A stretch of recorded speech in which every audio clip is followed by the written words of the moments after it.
Olá, meus irmãos, a paz do Senhor Jesus. Aqui estamos para darmos início à nossa pequena sequência de vídeos relacionado ao tema, ao assunto de escatologia, a doutrina das últimas coisas. Quero convidar você para nós estarmos aí deleitando em cima da Bíblia Sagrada, para que possamos estar então meditando um pouco aí na palavra de Deus nesse assunto que é tão importante.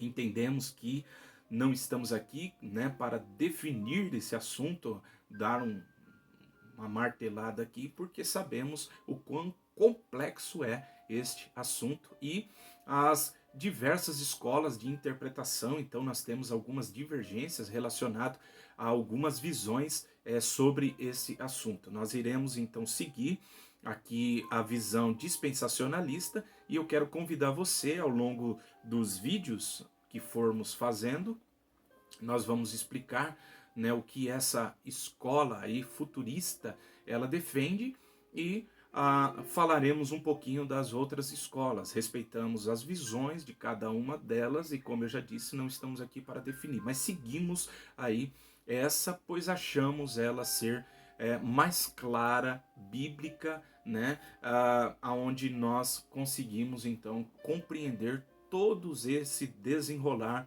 aí dessa história relacionada à humanidade, tá certo? Então vamos lá, vamos iniciar e ao longo dos nossos vídeos nós vamos então falando aí assuntos que são importantes relacionados a esse tema. Escatologia.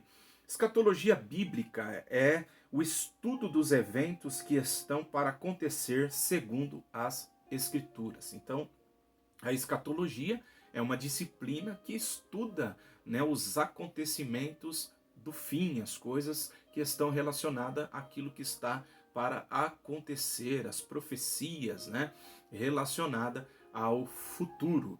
É chamada escatologia bíblica porque ela pode ser extra bíblica, tá certo? Então, uma escatologia bíblica porque nós temos escatologias em todas as religiões. E quando principalmente falamos do destino da alma, então nós temos religiões que dentro das suas escatologias, umas acreditam na reencarnação, outras acreditam nessa transmigração, né, da alma do homem para animal, o hinduísmo no caso. Nós temos o purgatório, doutrina católica, nós temos o aniquilacionismo, que é a doutrina também das testemunhas de Jeová, mas nós iremos fazer aqui uma doutrina baseada na Bíblia, na palavra de Deus. Então por isso que estamos falando de escatologia bíblica, tá certo? Por quê? Porque fundamentaremos ela sobre a palavra de Deus, pois cremos que a palavra de Deus ela é suficiente, ela é verdadeira e ela pode então de uma maneira aqui não fantasiosa, né, mas de interpretações aqui relevante de uma maneira bíblica. Para isso, como já falamos aqui, nós estaremos dividindo a humanidade em três grupos, para que nós possamos então compreender aí esse assunto de uma maneira que achamos aí de melhor compreensão, né? Dentro desse assunto que é tão complexo, né? Como já falamos aqui, onde há muita divergência relacionada a esse assunto. Então vamos lá.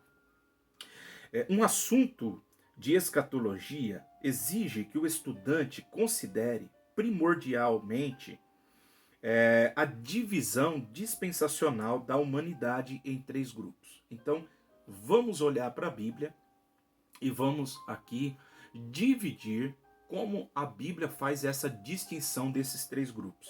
1 Coríntios, capítulo de número 1, versículo de número 23 e 24. Vamos ler aqui o que o apóstolo Paulo ele vai falar aí para a igreja de Coríntios. 1 Coríntios, capítulo de número 1, versículo de número 23 e 24, diz assim: mas nós pregamos a Cristo crucificado, que é escândalo para os judeus, loucura para os gregos, preste atenção, mas para os que são chamados tanto judeu como gregos, olha só, lhe pregamos a Cristo, poder de Deus e sabedoria de Deus. Então aqui fica claro, grego e judeus. Mas aqui em 1 Coríntios, capítulo de número 10, versículo de número 32, nós também temos aí essa distinção dividida desses grupos, tá certo? Versículo 32. 1 Coríntios, capítulo de número 10, versículo 32 diz assim: portai-vos de modo que não deis escândalo nem aos judeus, nem aos gregos e nem à igreja de Deus, tá certo? Então, para nós é de suma importância nós definirmos então isso, essa distinção entre esses três grupos. Agora, vamos explicar quem são eles. Os judeus. Quem são os judeus? Que a Bíblia fala aqui. Os judeus são todos os descendentes de Abraão, Isaac e Jacó, tá certo? Então, todos os dependentes, ou descendentes, desculpa, natural, aqui de Israel. Vamos ler Isaías, capítulo de número 51. Isaías, capítulo de número 51, versículo de número 2. Então, nós iremos aqui, então, definir que é de suma importância isso, tá certo? Versículo 2. Olhai para Abraão, vosso pai, e para Sara, que vos deu a luz, porque, sendo ele só, eu os chamei e os abençoei e o multipliquei, tá certo? Então Deus chama Abraão e multiplica, tá certo? Vamos ainda, Isaías, não, vamos para o Novo Testamento. João capítulo 8. João capítulo de número 8, versículo de número 39.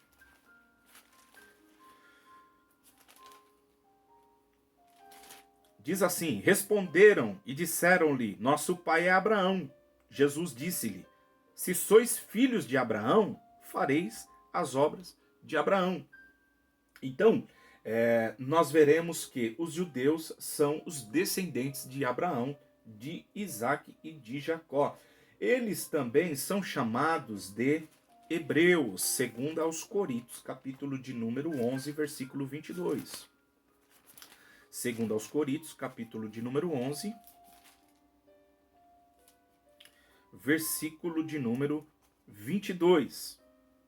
São hebreus? Também eu. São israelita? Também eu. São descendentes de Abraão? Também eu. Então, Paulo falando, né? Então, os judeus também são chamados de hebreus e também são chamados de israelita. Êxodo, capítulo de número 9, versículo de número 7. Êxodo capítulo de número 9, versículo de número 7. Vamos ler aqui. Diz assim: e Faraó enviou a ver, e eis que do gado de Israel não morrera nenhum. Porém, o coração de Faraó se endureceu e não deixou ir o povo. Então, Israel, né, fala aqui do gado de Israel. Faraó fala do gado de Israel. Então, aqui eles são chamados de israelita. E os gentios? Quem são os gentios? Os gentios são todos os não-judeus que também são chamados de gregos, tá certo? Então, os gentios são todos não-judeus que são chamados de gregos. Romanos capítulo 2, versículo de número 9. Romanos capítulo 2, versículo de número 9. Vamos ler para que nós possamos definir quem são aqui os gentios, que também são chamados de gregos. Versículo de número 9 do capítulo de número 2. Diz assim: tribulação e angústia sobre toda a alma do homem que faz o mal, primeiramente do judeu e também do grego. Mas vamos ler ainda Romanos capítulo de número 3 e o versículo de número 9. Romanos capítulo 3, versículo de número 9. Pois que somos nós mais excelentes? De maneira nenhuma, pois já dantes demonstramos que tanto judeu como grego, todos estão debaixo do pecado, tá certo? Mas eles também são chamados de estrangeiros. Isaías capítulo de número 14, versículo de número 1. Então os gentios são chamados de estrangeiros pelos hebreus, né?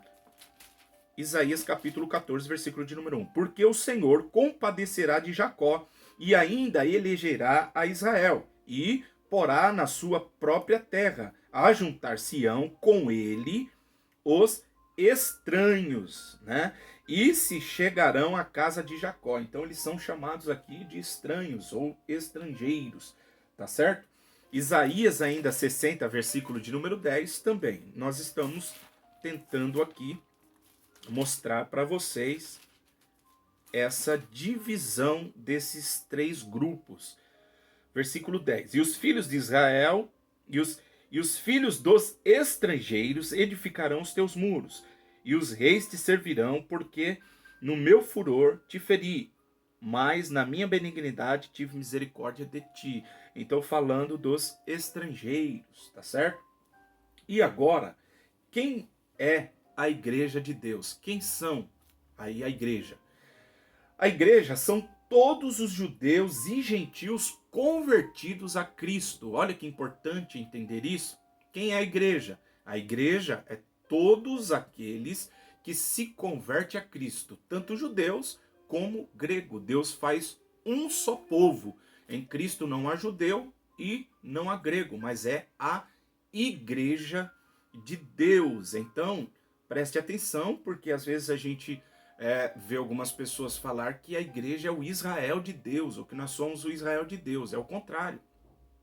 Israel, quando se converte a Cristo, se torna igreja, tá certo? Então, isso é muito importante a gente fazer essa divisão, porque nós entenderemos que há promessas que foram feitas para a nação de Israel, principalmente relacionadas às coisas desta terra, às riquezas desta terra, né? E para a igreja, que no Antigo Testamento é o mistério, não está revelada lá, é o mistério, as coisas do céu. Então é muito importante a gente entender e fazer esta distinção. Por quê? Porque nós iremos ver que às vezes algumas pessoas aplicam textos, por exemplo, como Mateus, capítulo 24, capítulo de número 25, capítulos esses que estão falando exclusivamente para a nação de Israel, às vezes são aplicadas aí para a igreja, mas nós veremos aí que há uma distinção, que há promessas para a igreja e que há promessas para Israel. Mas vamos mostrar para vocês aqui, João capítulo de número 1, versículo de número 11. Veja o que está escrito aqui. Nós estamos definindo quem é a igreja. João, capítulo de número 1, versículos de número 11 e 12. Diz assim: veio para o que era seu. Para quem ele veio? Para os judeus. Tá certo? Aí diz, mas, ó, e os seus não o receberam. Eles, então, negaram. Eles não receberam a Cristo. Por quê? Porque eles tinham a mentalidade de um Messias completamente diferente daquilo que quando Cristo ele veio, tá certo? Então Mateus capítulo de número 23, Jesus vai falar que se lamentou por Jerusalém, né?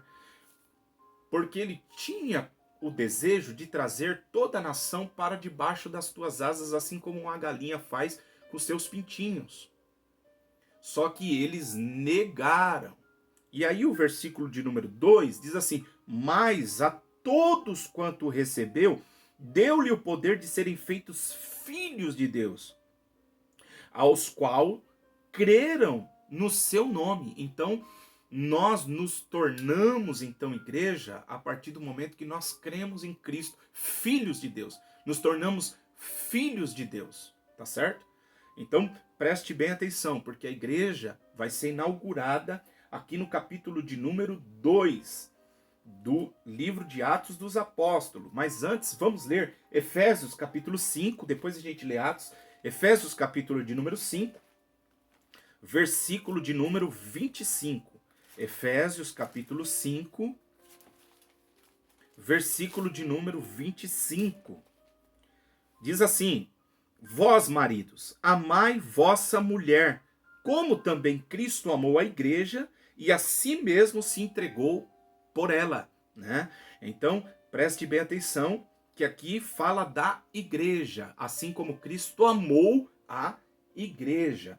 a igreja ela vai ser inaugurada, então, Atos dos Apóstolos, capítulo de número 2, quando nós temos aí o derramamento do Espírito Santo, mas aqui no versículo de número 47, diz assim, preste bem atenção, Atos, capítulo de número 2, versículo de número 47 diz, louvando a Deus e caindo na graça de todo o povo, e todos os dias acrescentava o Senhor à igreja aqueles que havia de se salvar.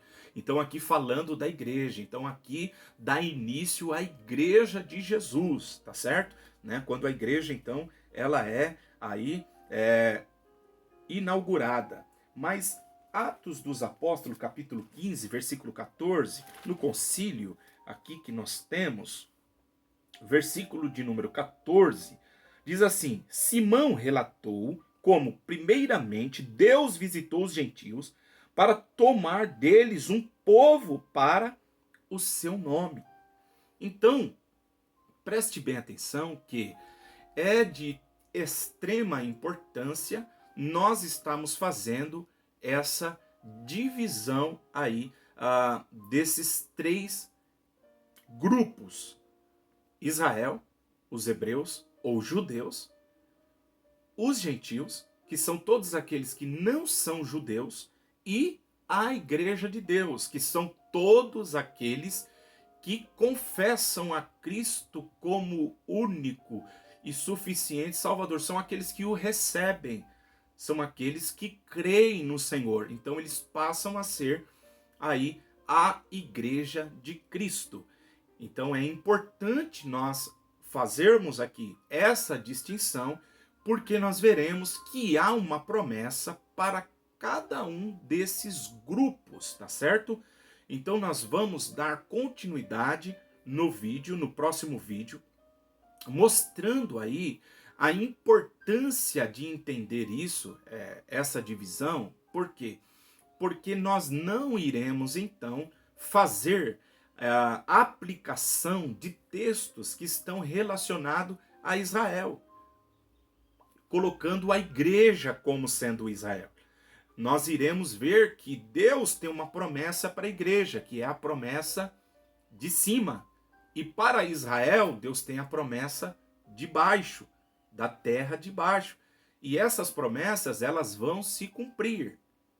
E então, é importante nós entendermos isso, porque nós faremos então a divisão aí desses três grupos, tá certo? Nós daremos continuidade no próximo vídeo explicando aí mais detalhadamente a importância de fazer essa divisão dos três grupos para que nós possamos então entender a promessa relacionada ao futuro para cada um, para Israel, para a igreja e para o gentil, tá certo? Porque para a igreja Deus promete o céu, para Israel Deus promete a terra, e para os gentios que não se converteram, eles acabarão indo para um destino de grande dor e tristeza, tá certo? Então no próximo vídeo nós daremos continuidade explicando um pouco mais detalhado sobre essas promessas para cada um essas três grupos que nós já falamos aqui. Até o próximo vídeo sobre escatologia. Deus abençoe, compartilhe esse vídeo, divida com outras pessoas para que a gente possa aí alcançar. E você que está gostando desse conteúdo, que você possa dar aí o seu joinha, o seu like, para também estar nos ajudando a alcançar mais pessoas. Até o próximo vídeo.